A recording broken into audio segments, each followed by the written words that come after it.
Flamengo 4, Vasco da Gama 1, vamos falar um pouco sobre esse jogo neste vídeo de análise e vamos também trazer informação sobre o nosso rival, o Atlético Paranaense, na Copa do Brasil pela quinta vez consecutiva. Vamos falar um pouco também sobre esse nosso adversário. Saudações rubro-negras, fala aí galera do Fanáticos Rubro-Negro, meu nome é Alan Castro, estou aqui mais uma vez para falar do mais querido para você, torcedor rubro-negro. Por isso, desde já, faço aqui meu agradecimento habitual a todos que já seguem o nosso canal, todos que estão inscritos, todos que acompanham nosso trabalho e solicito a vocês que estão aqui pela primeira vez ou que ainda não são inscritos, que teve a oportunidade de conhecer nosso trabalho, que se inscreva, que dê essa moral, é muito importante para a continuidade aqui do nosso trabalho, é muito importante para que o YouTube continue levando nosso conteúdo até você e ajuda demais. Bom galera, dito isso, vamos aqui falar um pouquinho sobre Flamengo 4, Vasco da Gama 1. Jogo que aconteceu aí pelo Campeonato Brasileiro, nona rodada, né? O Flamengo aí massacrou o Vasco no primeiro tempo, ainda no primeiro tempo fez 4-0 e fechou ali basicamente, construiu o seu resultado.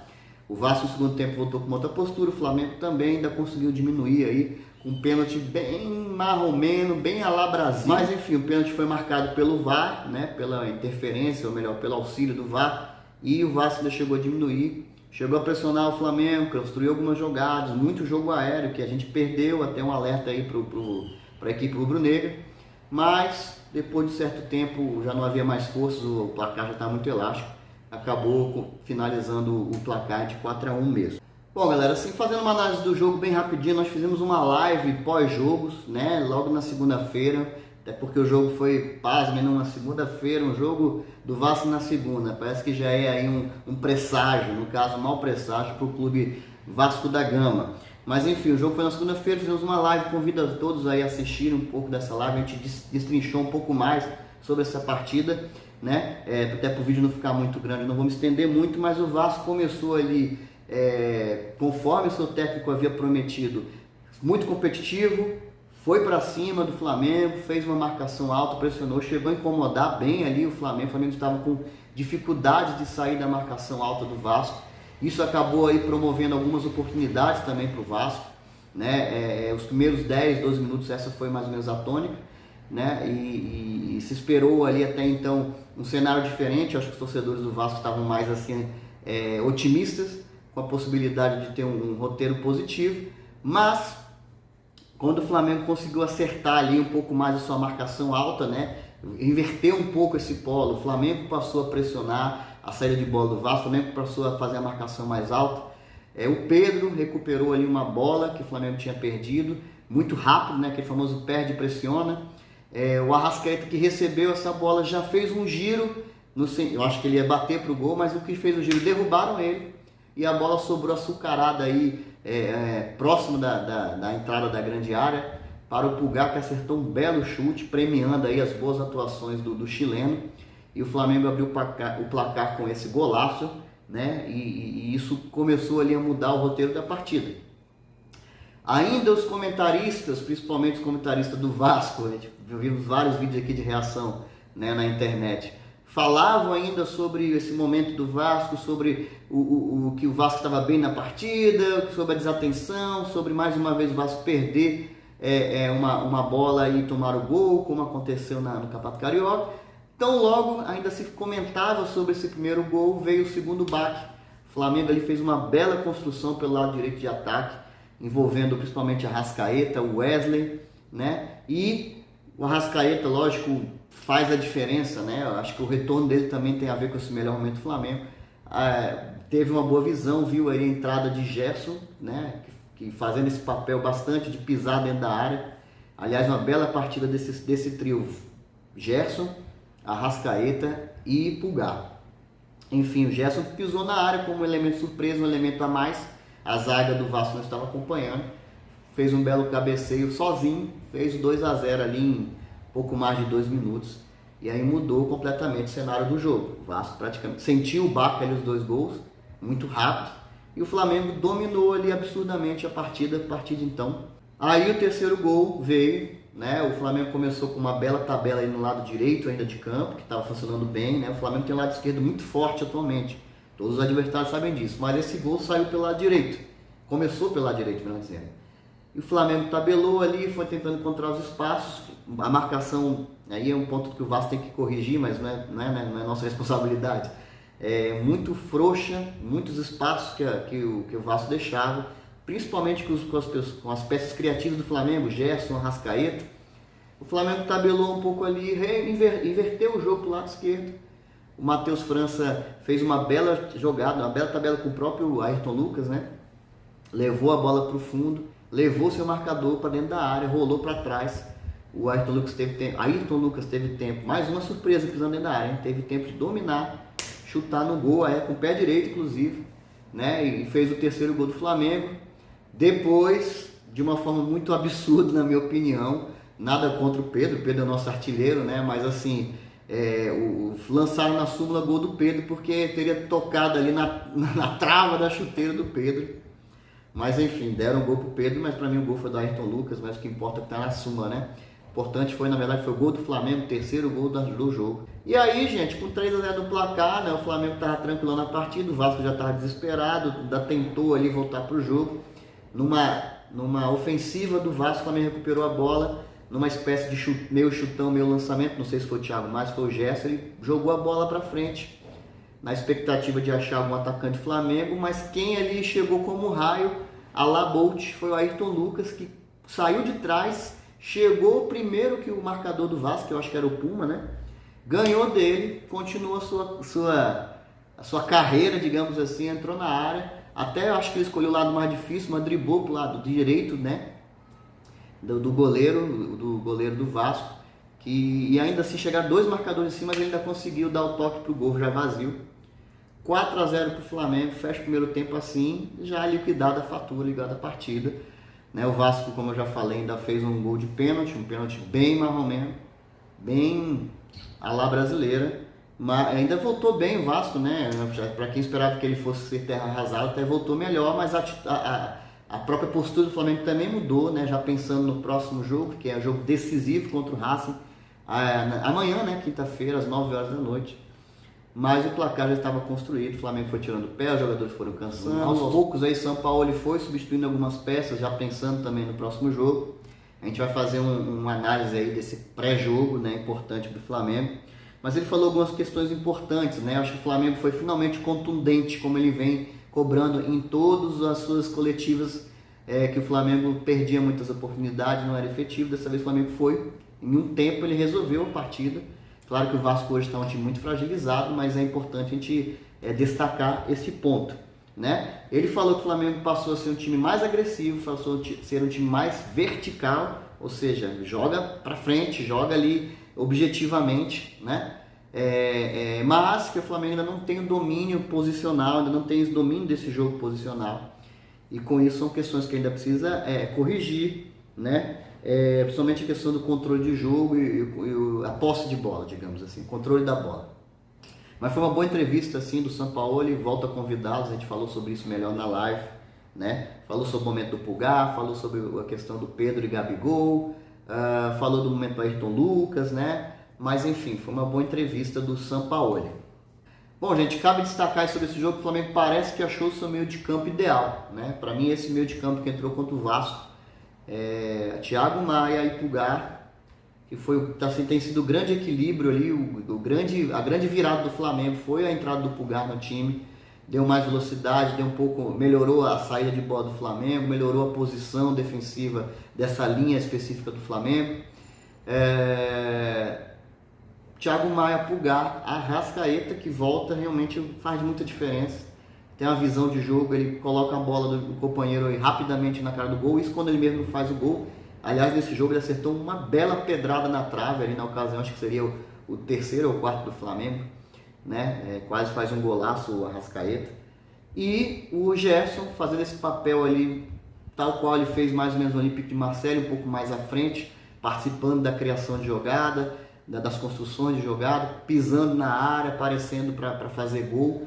Tem sido teve uma evolução muito grande aí nas mãos de São Paulo, o Gerson que não vinha bem durante o ano. Então acho que esse meio campo hoje é o ideal do Flamengo. Gerson, Thiago Maia, Pulgar e Arrascaeta, tá? O Flamengo ainda tem algumas questões para revisar lá atrás, nas laterais ainda é um problema, porque a gente praticamente não tem opção. e na frente ainda consegue essa briga aí, Pedro Gabigol e tal. Mas o meio de campo do Flamengo para mim está encontrado, vamos dizer assim. O problema é que Gerson é dúvida do próximo jogo, a gente vai falar sobre isso no próximo vídeo. Pode desfalcar esse meio campo do Flamengo, mas a presença dos outros três já garante aí um meio de campo um pouco mais confiável, tanto defensivamente e principalmente ofensivamente. Bom, o fato é, o Flamengo sobe na competição no Campeonato Brasileiro, já alcança a 5ª posição com 16 pontos, venceu com autoridade, chamou a atenção da imprensa, o Flamengo vem evoluindo, parece que os jogadores estão agora numa outra fase, uma fase mais confiante, estão começando a compreender melhor aí a exigência do técnico Jorge Sampaoli, em especial a inteligência que ele está tendo para analisar os seus times, né? A cada jogo ali o adversário que ele vai enfrentar, ele estuda as fragilidades, os pontos fracos, ele tenta preparar uma estratégia para enfrentar aquele time específico. A gente pode falar mais recentemente, foi assim contra o Fluminense. O Flamengo, nos duas partidas da Copa do Brasil, o Fluminense foi muito abaixo, não conseguiu jogar contra o Flamengo, principalmente no primeiro jogo. Contra o Vasco também, ele explorou ali algumas fragilidades que ele identificou. Também se conseguiu ali formar ali lá atrás um sistema um pouco mais robusto, tanto é que por vezes o Flamengo fazia uma linha de 5, sendo que o Pulgar estava entre os dois zagueiros centrais, né, como reforço ali, sabendo que o Vasco utilizava muito desse jogo aéreo, de fazer lançamento próximo à área para dentro da área. O Vasco tem Pedro Raul, que é um atacante alto, forte, tem o próprio Alex Teixeira que também vai bem no jogo aéreo. Então assim, ele tem que se reconhecer que o trabalho dele, essa preparação jogo a jogo, adversário a adversário, tem sido boa, e você já consegue perceber, inclusive nesse jogo contra o Vasco, mudanças, variações táticas, variações de posicionamento, entendeu? Da forma de jogar do Flamengo durante as próprias partidas. Isso também há que se reconhecer que o trabalho ainda está no começo. Se a gente colocar aqui, não tem nem 2 meses, eu acho, deu 2 meses recentemente, e o Flamengo já começa a dar esses sinais de melhora, de evolução nessa questão tática, né? O Flamengo evoluiu taticamente, compreende um pouco mais o que o técnico quer, ainda comete alguns erros, mas já não põe tanto mais assim o time, né, nesses erros. Consegue às vezes fazer boa pressão lá na frente, recuperar bolas, consegue ser agressivo, consegue sufocar o adversário, e o Flamengo tem melhorado as suas exibições. A expectativa é muito boa para esse jogo contra o Racing, apesar de ser um adversário bastante diferente do Vasco da Gama, né? Mas as expectativas são boas para esse jogo tão importante do Flamengo. Bom, galera, falar agora sobre o nosso segundo assunto, que é o sorteio da Copa do Brasil, né? Aconteceu nesta terça-feira, ontem, diretamente lá da sede da CBF no Rio de Janeiro, as quartas de finais, os confrontos das quartas de finais da Copa do Brasil 2023. E o Flamengo, pasmem, adivinha quem? Quem? Mais uma vez o Flamengo vai enfrentar o Atlético Paranaense, o Furacão. Incrível essa sequência de vezes que o Flamengo no sorteio encontra o Atlético Paranaense, o Atlético Paranaense encontra o Flamengo no meio do caminho. 5 seguidas, essa já vai ser a 5ª seguida, tudo em Copa do Brasil. Impressionante. Nós fizemos aqui um pequeno histórico desse confronto mais recente, né? Em 2013, primeira vez que se enfrentou na Copa do Brasil com o Atlético Paranaense logo na final. O Atlético Paranaense vinha muito bem na ocasião, foram jogos assim difíceis, principalmente o jogo que foi lá, né? Na verdade nem foi em Curitiba esse jogo na época, o estádio lá para a gente não estava podendo usar, mas o Flamengo saiu campeão em cima do Atlético Paranaense, no momento que o Flamengo estava começando ali essa reformulação da estrutura do time como um todo, da questão financeira, de voltar a contratar, de montar bons times, de voltar a ser campeão, voltar a ser protagonista, né? Começou ali a sua jornada e foi agraciado logo no primeiro ano com esse título do Copa do Brasil, na ocasião o tricampeonato, né? O Flamengo que empatou 1-1, né, na casa ali no mando do Atlético Paranaense.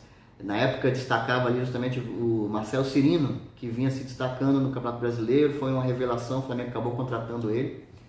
E ganhou de 2-0 no Maracanã, uma partida do Flamengo foi muito bem, teve outras oportunidades, né? Na época, gol do Elias e gol do nosso brocador.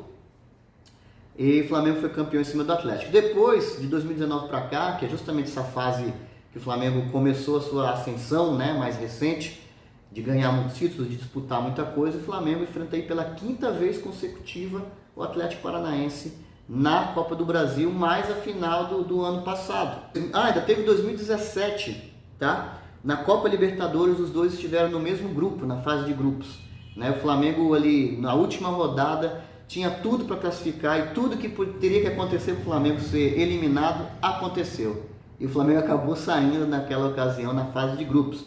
Mas os dois jogos, foram dois jogos difíceis, o Flamengo perdeu 2-1 no Paraná e ganhou 2-1 no Maracanã. Duas partidas bem disputadas, né? Aí vem essa sequência de 2019 para cá. 2019, o técnico Jorge Jesus tinha acabado de chegar no Flamengo, ainda estava começando o seu trabalho, ajustando as peças, o Flamengo ainda estava formando, aí chegando novas contratações, mas o fato é que foram dois empates, né? 1-1 no Paraná, 1-1 no Rio de Janeiro, e nos pênaltis o Atlético Paranaense eliminou o time de Jorge Jesus, que ainda estava começando a sua caminhada. E aí 3-1, se não me engano, a penalidade, o Flamengo foi muito mal nas penalidades. 2020, o Flamengo deu troco sobre o domínio de Domenech ainda, né? Já que era a fase de oitavas. O Flamengo ganhou de 1-0 no Paraná, tá? E ganhou de 3-2 no Maracanã, mas assim, o placar enganoso, né? O Flamengo jogou muito bem, merecia ter saído com um placar não tão próximo, né? E o Flamengo acabou avançando das oitavas para as quartas de final. 2021, o time de Renato Gaúcho, que começou embalado, ganhando de todo mundo, de goleada, enchia os olhos do torcedor, começava ali numa decadência. Mas, ainda assim, conseguiu um 2-2, né, com pênalti revisado no VAR no último momento, lá no Paraná. E no Maracanã, que criou-se uma expectativa, já tinha empatado fora, era só ganhar em casa no Maracanã. Tomou ali numa partida onde deu tudo certo para o Atlético Paranaense, tomou um 3-0 ali, inesperado. Uma grande decepção.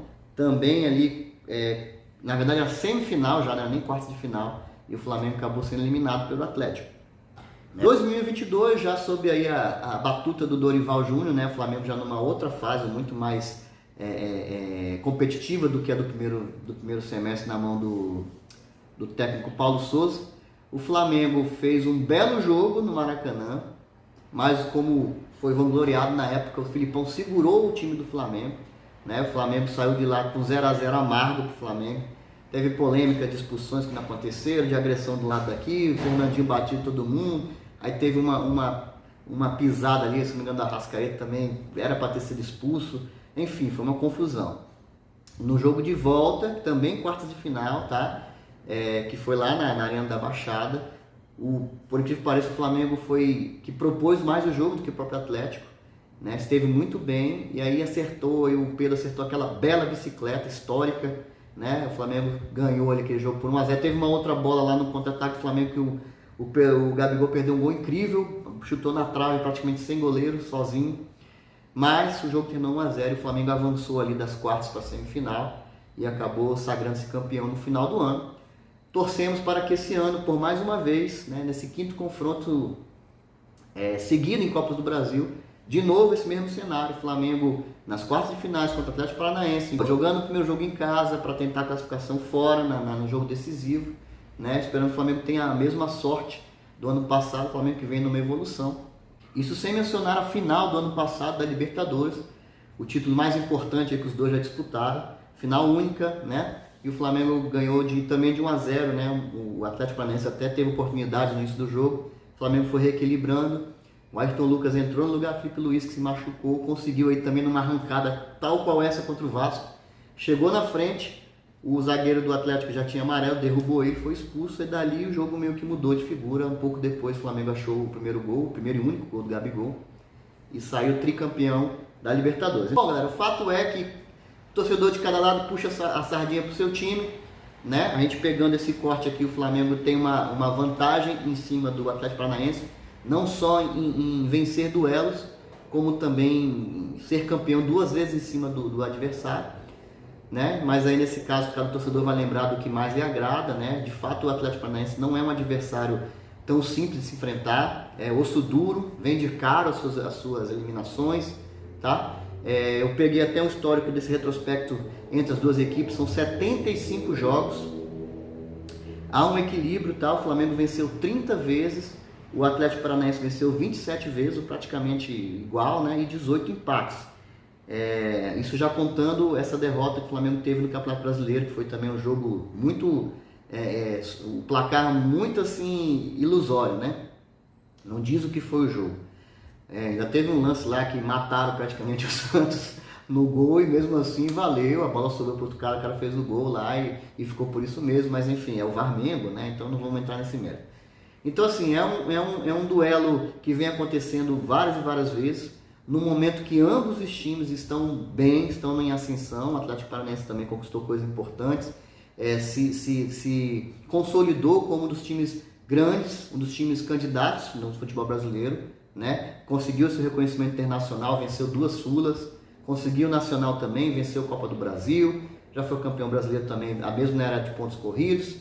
Então, galera, vamos aí aguardar a melhor sorte do Flamengo nesse confronto, que vai se repetir tal qual ano passado, quartas de final, primeiro jogo no Maraca, segundo jogo lá em Curitiba. Torcemos para que o desfecho também seja igual ao do ano passado, se Deus quiser não tão sofrido, mas se o Flamengo passando aí para a semifinal, continuará em busca aí da conquista do seu pentacampeonato, vai defender seu título, né? O Flamengo que é tetracampeão, e vai levar aí, passando para a próxima fase, o vencedor vai levar mais 9 milhões aí, ó, no bolso. É muito dinheiro, né? Os jogos acontecerão em julho, na semana do dia 5 e na semana do dia 12, né? Semana seguinte, ainda serão confirmadas essas datas especificamente. E o vencedor, o chaveamento já foi feito, o vencedor desse confronto vai enfrentar o vencedor de Grêmio e Bahia, tá? As 2 chaves estão definidas, do outro lado tem praticamente um campeonato paulista à parte, América e Corinthians, Palmeiras e São Paulo. A minha torcida, e eu acredito que a sua também, é que a gente termine o ano tão bem quanto foi ano passado, já que o início de ano foi bem difícil para o Flamengo. Galera, esse foi o vídeo de hoje, agradeço a todos que ficaram até aqui, saudações rubro-negras, até o próximo vídeo, valeu!